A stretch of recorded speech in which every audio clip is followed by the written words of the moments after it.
When a relationship comes to an end, it often stems from a change, both internally and externally. These changes can arise from differences in thoughts, life circumstances, or factors beyond our control. Sometimes, no matter how hard we try, we still can't find the harmony we need. And in those moments, separation, though painful, is a part of life's journey. I remember once in a conversation with an older friend, he shared, every relationship is like a boat. Sometimes it sinks, sometimes it reaches safe shores. What's important is not where the boat ends up, but what we learn from the journey. We can't hold on to a decaying boat forever, but what's important is that we cherish the moments together and learn how to let go when necessary. In the case of a breakup, keeping the good things, the precious memories, is the way to ensure the relationship doesn't get buried in resentment. Forgiveness is the key that helps us untangle the emotional knots within us. Sometimes, when someone leaves, we feel betrayed, but that very feeling becomes a burden we carry with us. I've met many people, including close family members, who still carry the pain of the past, preventing them from moving forward.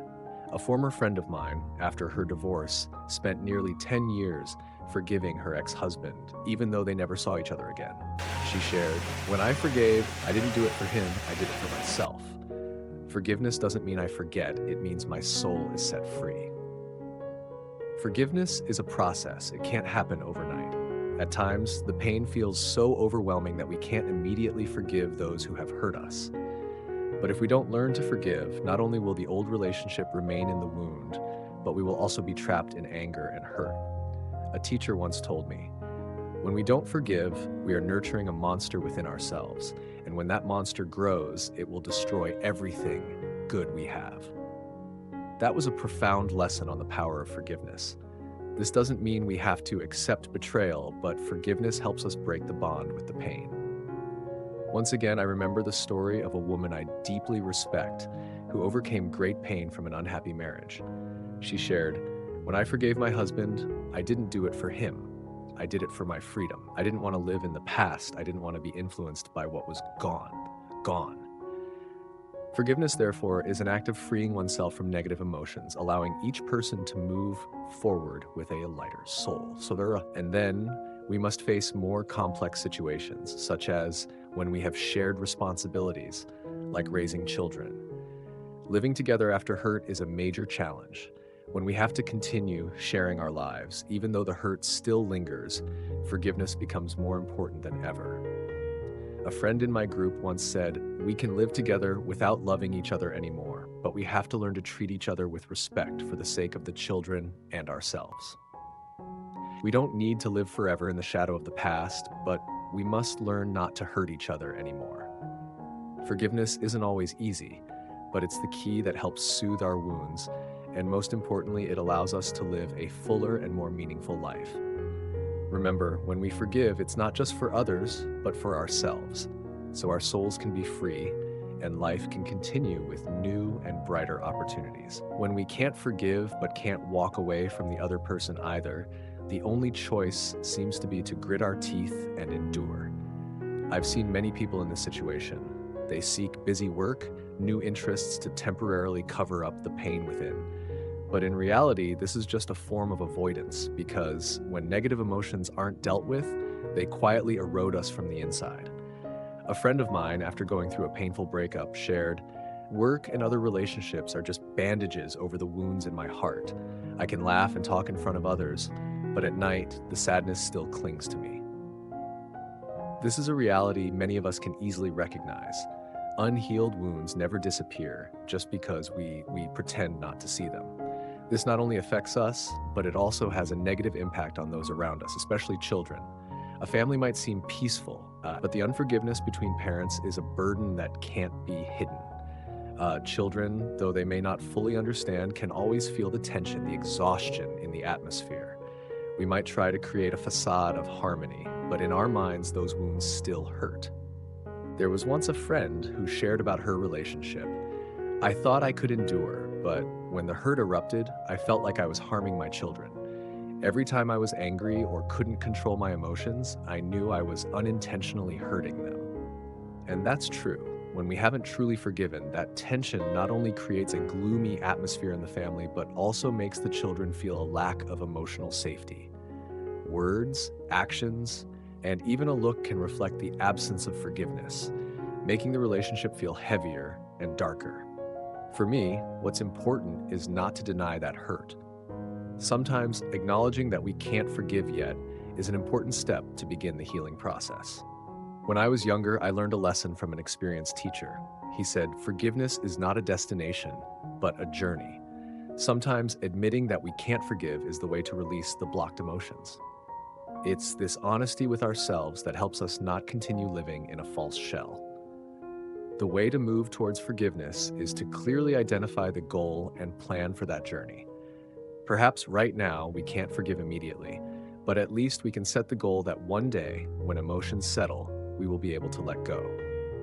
Forgiveness is not a snap decision, but a process that takes time and self-awareness. When I work with people who have experienced significant hurt, they often ask, "How do I know if I've really forgiven?" This is not an easy question to answer because in reality, sometimes we think we've forgiven, but the wounds still smolder. Only when negative emotions no longer arise when we think of the past, when we no longer feel pain or resentment, can we say that we've truly forgiven. Once a friend confided in me, "When I forgive, I don't just set the other person free, I set myself free. As long as I'm angry, I'm still living in the shadow of the past." That was a valuable lesson about forgiveness. It's not for the other person, but for ourselves. Truly forgiving doesn't mean we forget, but it means allowing ourselves to move forward without being dragged down by wounds that have already healed. Each of our hearts longs for a deep peace, a stillness that allows us to see clearly, to feel life, to realize that every moment is precious. Perhaps that's why the line from the song Binyan resonates with so many. Peace, a moment for the heart to soften. That simple line is not just a lyric, but a culmination of deep experiences. The writer must have gone through pain, the struggles of life, to understand that when the heart is at peace, it naturally becomes softer and more open to everything around it. At first, when the hurt is too great, we think we will never be able to forgive the person who caused our suffering. But when peace comes, even if just for a fleeting moment, something in our soul begins to change. There are no more demands, no more expectations, only acceptance of the present, accepting pain as part of life. It is in these peaceful moments, however brief, that we begin to heal. True peace is like a miracle. Once we achieve a state of calm within, the world around us suddenly becomes brighter. As the song says, peace for the flower to bloom, peace for the moon to wish, peace for the waves to gently cradle the shores. When the soul is no longer swept up in negative thoughts, everything around us seems to glow. We can see beauty in the smallest things, the smile of a loved one, the soft breeze, or relationships that once seemed to have lost their charm. Peace is not just an emotional state, but a new perspective, helping us realize that life is always filled with things worth cherishing. When at peace, we no longer feel the need to seek revenge or demand the other person to make amends. Instead, our hearts naturally shift from suffering and judgment to understanding and compassion. We are no longer full of anger and hurt, but are willing to help, to offer the other person another chance, not because they deserve it, but because we deserve to have a heart that is light. That peace is like a rebirth, taking us from suffering to happiness, from resentment to compassion. Sometimes in our most painful moments, we can't imagine ever feeling peace with the person who hurt us. But then, as time passes and real peace arrives, we realize that every difficulty, every wound, was a valuable lesson. As the song Binyan says, "Thanks to this person who made things difficult for me, I have grown." In reality, it is these challenges that have made us stronger, that have helped us understand more about ourselves and life. Looking back, we may feel gratitude instead of resentment. Gratitude not for the pain that has passed, but for the growth we gained from those experiences. However, forgiveness doesn't always come easily. Sometimes we can intellectually recognize that forgiveness is necessary, not only for ourselves, but also for the other person and those involved, like children. But inside, the wounds are still deep and cannot heal instantly. That's why even though we really want to forgive, sometimes we still can't truly do it. Forgiveness is a process, a journey that requires time and patience with ourselves. I remember once in a conversation with a friend, she said, "True forgiveness is not forgetting, but learning to live without being affected by the past." These words were like a light shining into troubled souls. When we learn to forgive, it's not that we erase all the wounds, but that we learn to stop those wounds from controlling our hearts so they don't hinder the peace we deserve. Peace is not a destination, but a state we must learn to find and maintain. It's a gift we can give ourselves, a gift that softens the heart, allowing us not only to live with the past, but also to know how to move forward with all the compassion and understanding. Promises and initial actions, like writing a letter or uttering words of forgiveness, are just the starting point of a long journey. It's like beginning a long journey where only continuous effort and cooperation from both sides can help us overcome obstacles. And if the wounds aren't healed, each careless gesture from the other person can reopen the pain, making our hearts feel not truly liberated. Forgiveness takes time to complete, just as we can't learn all knowledge in a single night. The promises of forgiveness are just the first step in the healing process. We shouldn't feel ashamed if we can't forgive immediately. It's a reality, a part of the self-healing process that everyone must understand and face on their own. Forgiveness brings liberation both for the one who forgives and the one being forgiven. When we no longer hold on to negative emotions, our hearts become lighter, no longer burdened by resentment. But as you said, forgiveness doesn't always solve the problem, especially when faced with repeated mistakes. Sometimes, excessive forgiveness can inadvertently prevent the other person from learning the lesson from their failure. The metaphor of salt and the river is a clear example of how our hearts handle suffering. If our heart is like a small bowl of water, even the smallest hurt can make it bitter and uncomfortable. But if our heart is as vast as a river, no matter how much salt is poured into it, it will remain clear and compassionate. How can we develop such a vast heart? It comes through practice, expanding our perspective and having patience. Expanding the heart isn't easy. It requires us to learn how to reconsider our pain, understanding that every difficulty in life can be an opportunity for growth. A large heart is not one that doesn't feel suffering, but one that can face pain without allowing it to dominate, without letting it cause us to crumble. It is a strong, steady heart that maintains peace amidst the storm. I often tell my students that forgiveness is not about overlooking or easily accepting the wrongdoings of others. Forgiveness is not surrendering to the hurt we've had to bear, but rather a difficult process that requires inner strength to overcome pain and not let it control our soul. Therefore, forgiveness is not an act of weakness, but an act of someone with a heart wide enough not to let small things cloud their happiness and inner peace. Imagine standing before a great storm. This storm isn't just an event, it's a series of pains and wounds caused by others. In this moment, forgiveness is the decision to stand firm in the storm, not letting it sweep away the peace in your soul. When a person can forgive, they not only free themselves from the emotional burden, but they also become stronger, more mature, like an ancient tree that endures the storm and continues to grow taller. However, while forgiveness brings great benefits, it isn't always done properly. I remember a student once shared with me about a relationship where she tried to forgive her boyfriend, even though he had hurt her many times. She thought forgiveness would heal their bond, but her forgiveness was not received the right way. Her boyfriend didn't change and continued to hurt her. In this case, forgiveness that was too easy and rushed only led to her continued suffering. This story shows that forgiveness doesn't always need to be immediate. It takes time for the other person to prove real change. Forgiveness is not an act born out of fear, like forgiving just to maintain the relationship, out of fear of being abandoned or fearing loneliness. When we forgive just to please someone else, we won't truly feel at peace, and the result is only psychological exhaustion. Forgiveness should come from compassion and understanding, not from fear or guilt. Sometimes when we decide to forgive, it's not about acting right away, but about being aware of our own emotions and state of mind. In a counseling session with a friend, I told him, forgiveness is a journey, not a destination. This journey requires patience and self-awareness. a person can't forgive immediately because their emotions haven't fully healed.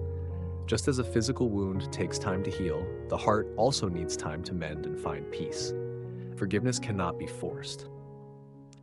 One of the greatest lessons I've learned in life is that forgiveness is not about abandoning our own values. People often think that forgiving means accepting weakness or allowing others to continue hurting us. But in reality, forgiveness is a powerful act. It shows that you have the ability to overcome pain and not let it define who you are.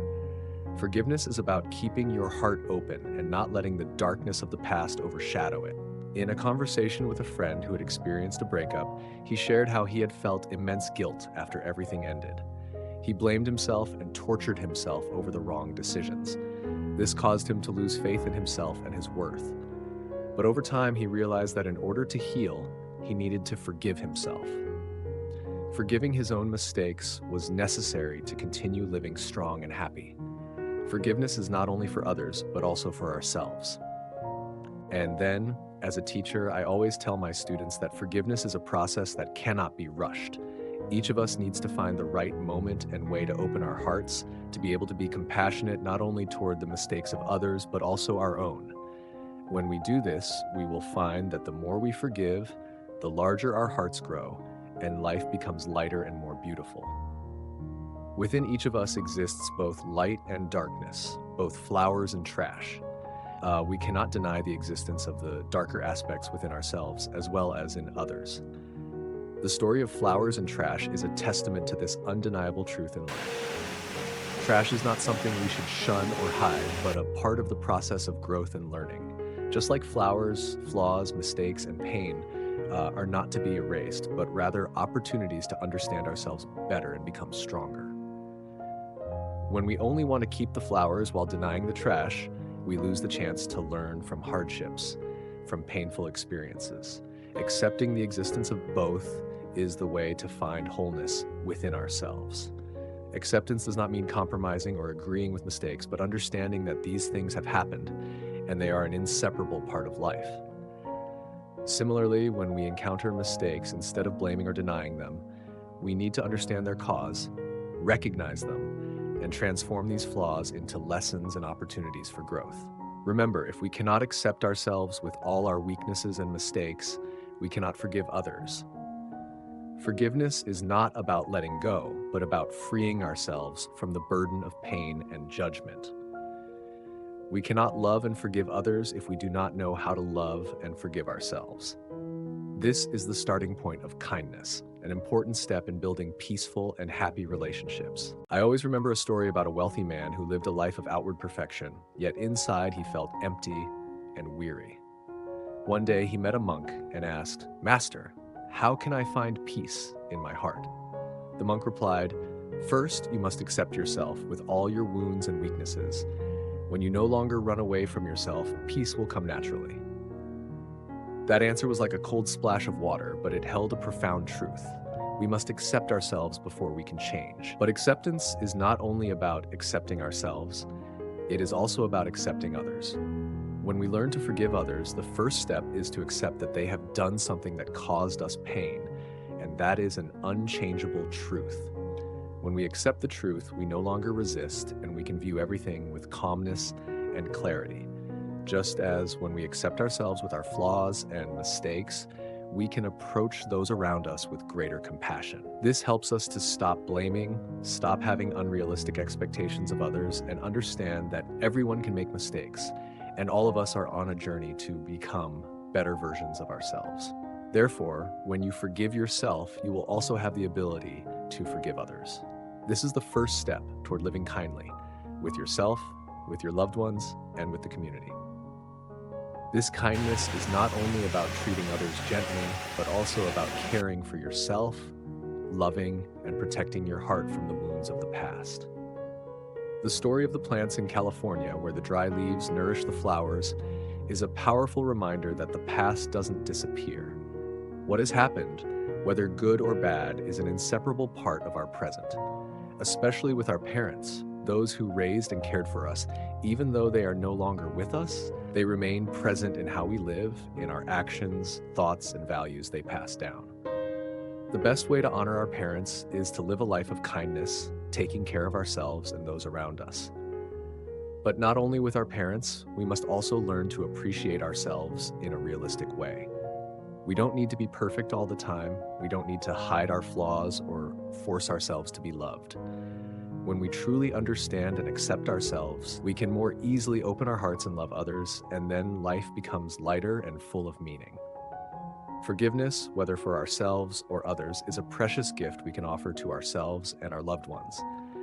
However, forgiveness is not always easy, and the feelings of guilt or hurt may still linger, preventing us from fully finding peace.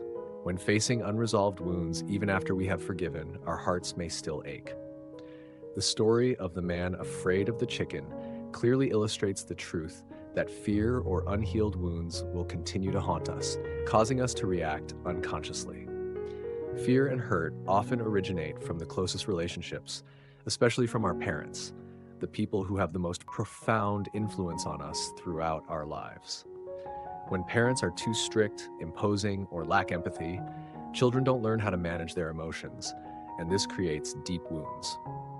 If parents are too busy with work and don't spend time with their children, feelings of loneliness and abandonment become a part of childhood, lasting into adulthood. This not only affects family relationships, but also impacts later social relationships. I have a story I want to share. A woman grew up in a strict household where her parents always demanded that she achieve excellence without considering her emotions or personal needs. She felt constantly pressured, never feeling truly loved or accepted. It wasn't until she reached adulthood that she realized the fear and sense of inadequacy were part of the wounds she carried from childhood. This not only made it difficult for her to connect with others, but also caused her to lack confidence in every decision she made. To overcome feelings of guilt or deep wounds in the soul, the first step is to identify and acknowledge that they still exist. Don't try to deny or dismiss these emotions, because when we avoid them, they only become stronger. Only by facing them can we begin the healing process. Understanding and empathy from ourselves and those around us are the keys to recovery. One ancient story that resonates deeply with me is the story of the corn seed. The corn seed must be buried in the ground, enduring the darkness and cold soil in order to sprout and grow into a plant. To overcome the wounds of the past, we must understand that only when we face those pains and are not afraid of them can we grow and change our perception of ourselves. Past wounds may cause us to doubt our worth, but the key is to realize that we are not just those wounds. We are also the potential, the good qualities, and the valuable things that life offers. In modern society, depression has become increasingly prevalent, especially among the youth. Part of the reason for this is the difference in living environments compared to previous generations. The previous generation endured hardships and scarcity, which forced them to develop resilience and face challenges. Today, with a more comfortable and easier life, young people lack opportunities to learn how to confront difficulties. This makes them more vulnerable when faced with challenges in life. Furthermore, the modern pace of life creates a gap between generations. Parents are often busy with work, and many mothers today juggle their successful careers with fulfilling family responsibilities. However, this busyness sometimes leads them to treat their children as employees, lacking the listening and understanding that children need. This makes young people feel lonely, disconnected, and lacking emotional support. Children in such families grow up with a sense of lacking love without sharing or empathy from adults. When they enter the wider world, they feel lost, more susceptible to emotional hurt. When there is a lack of care and sharing from the family, young people are easily psychologically harmed. These wounds do not only exist in the present, but also embed deeply into the subconscious, making them difficult to heal. Whether they try to forgive or not, the sense of hurt still lingers, especially when the wounds are related to those they love the most. This makes forgiveness harder, and the wounds seem to grow larger. I remember once a friend of mine shared that she had tried very hard to forgive her mother for being too strict during her childhood. But whenever she thought of those painful memories, her heart would still ache. She wondered if there was a way to heal these wounds. The answer didn't come immediately. But gradually, she realized that forgiveness isn't a one-time act, it's a process. She learned to face the remaining emotions, not to deny or avoid them, but to embrace them with compassion and patience. Time doesn't make the wounds disappear, but with understanding and empathy, she learned to heal from within. This is a profound lesson on how to face the wounds in life, not by denying them, but by acknowledging and learning to live with them, transforming them into lessons for growth. Only when we have the courage to confront our past and its wounds can we fully live and find happiness in the present. When the pain lingers deep within our soul, the only way to heal is to turn inward, to meet ourselves. Throughout life, we will face pain many times, but the important thing is that we cannot run from it. To heal, we must learn to understand and face our own emotions. This is a lesson I learned over the years while seeking inner peace. There is a method I once applied and found very effective: observing emotions and the mind. When the feelings of pain or hurt arise, instead of avoiding them, I remind myself to face them. I imagine holding that feeling, like holding a child in need of love. We often want to escape from negative emotions, but the truth is, if we don't confront them, they will only grow larger. I remember once, when a loved one had to face a deep wound, I felt the pain in my own heart rise strongly. It was a pain that words couldn't express, as if my heart were being torn apart. But when I stopped and breathed, focusing on my feelings, I realized that this wasn't a pain that could be solved with anger or avoidance. I began to understand that only by being present with that feeling could I help myself and those around me return to peace. You might ask, why forgive? And I've asked myself the same thing. Forgiveness is not an easy decision. And in some situations, especially when the one who caused the harm is someone we love, it becomes a great challenge. Feelings of anger, hurt, and even despair can overwhelm us. But I realized that to forgive, I must start with myself. Forgiveness is not just accepting the actions of others, but accepting the hurt within my own heart. When we can do that, the wound begins to heal. There's a story about a woman I deeply respect. She once shared that when she was young, she witnessed her mother being hurt by her father, and that pain haunted her for a long time. She couldn't understand why her mother endured such suffering, and that sense of helplessness made her feel as though she was being torn apart.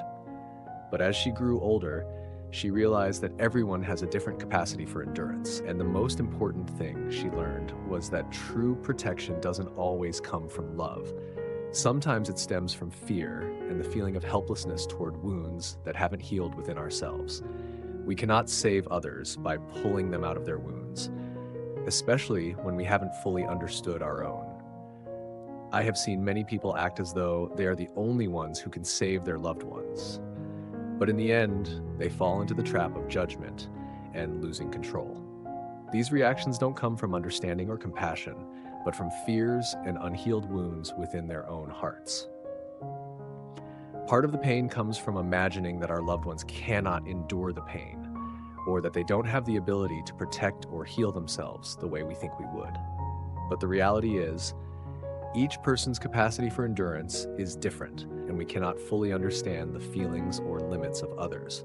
For example, a child who sees their mother being hurt by their father often feels helpless and pained.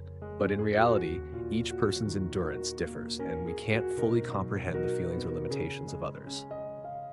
I have witnessed friends and loved ones in my life struggle with forgiveness, and one thing is clear: forgiveness is never the result of a one-time action. It takes time, patience, and a deep process of inner healing. I remember one time I sat down to talk with a friend who was going through great suffering in her life. She felt as though the world had been unfair to her, and the pain she had endured from a loved one made it impossible for her to forgive. "How can I forgive when my heart is still full of anger?" she asked. I told her that forgiveness is not something you can do immediately. It's a process. And in order to truly forgive, you first need to understand your own wounds. The healing journey is a long one, but if you are patient and face yourself, you will make it through. Identifying the wound is the first step. This isn't easy because sometimes we are afraid to face our true emotions. But as a teacher once told me, only when you acknowledge and truly understand your pain can you begin to heal it.